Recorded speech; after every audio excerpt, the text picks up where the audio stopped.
नमस्कार मंडळी, नमस्कार नमस्कार. कसे आहात? बरे आहात ना? श्री स्वामी समर्थ. आज आपण बनवणार आहे सुके बोंबीलची चटणी. चला तर मग त्याचं साहित्य बघूया. हे बघा, कोथिंबीर, टमाटर, थोडंसं जास्त आपल्याला कांदा घालायचा आहे, कोथिंबीर पण जास्त घालायचं आहे, टमाटर पण.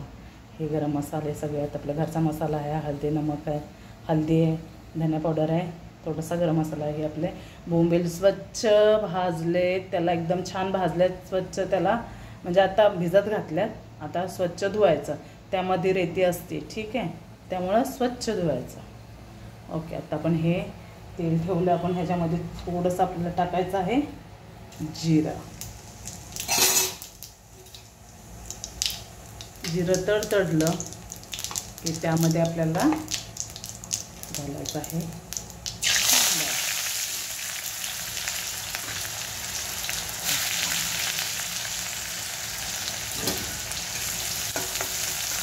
तेल. थोडं या बोंबलाच्या चटणीला तेल थोडं जास्तच घालायचं असतं मंडळी, कारण त्यामध्ये एकतर हिवळणपणा असतो आणि ते तेलामध्ये आपण ते बोंबील परतलं ना तर तो हिवळणपणा निघून जातो. त्यामुळं थोडंसं आपल्याला याच्यामध्ये तेल थोडं जास्तीचं घालायचं.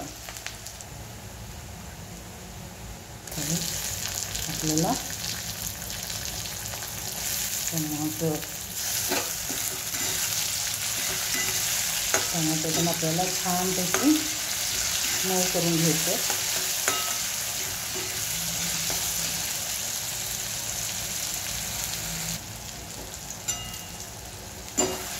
छान झालं. आता आपल्याला ह्याच्यामध्ये जे आपण जे धुवून ठेवलं ना बोंबील, ते ह्याच्यामध्ये घालायचे. त्याच्यामध्ये चांगले परतून घ्यायचे. तेलामध्ये परतल्यावरती थोडासा त्याचा जो वास असतो ना किंवा तो निघून जातो. मग थोडं 1-2 सेकंद ह्याला आपण तेलामध्ये छानपैकी परतायचं आहे.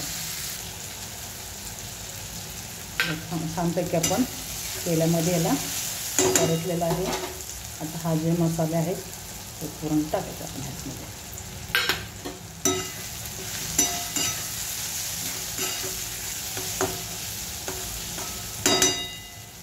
मंडळी, मूठ भरून कोथिंबीर टाका. कोथिंबीर टाकायला कंजूसी करू नका, कारण का कोथिंबीर टाकल्यानंतर खूप छान स्वाद येतो त्याचा. आणि आपल्याला ह्याला बोंबील शिजायला काही जास्त वेळ लागत नाही, त्यामुळे आपल्याला फक्त 5 मिनटं झाकण टाकून वाफ काढायचे आहे.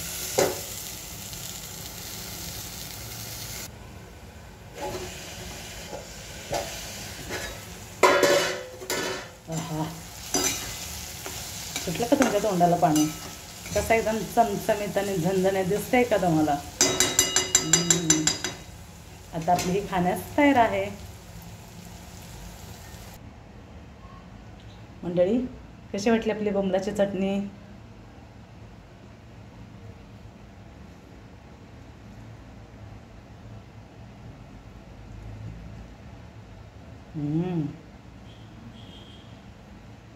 खूप छान आहे.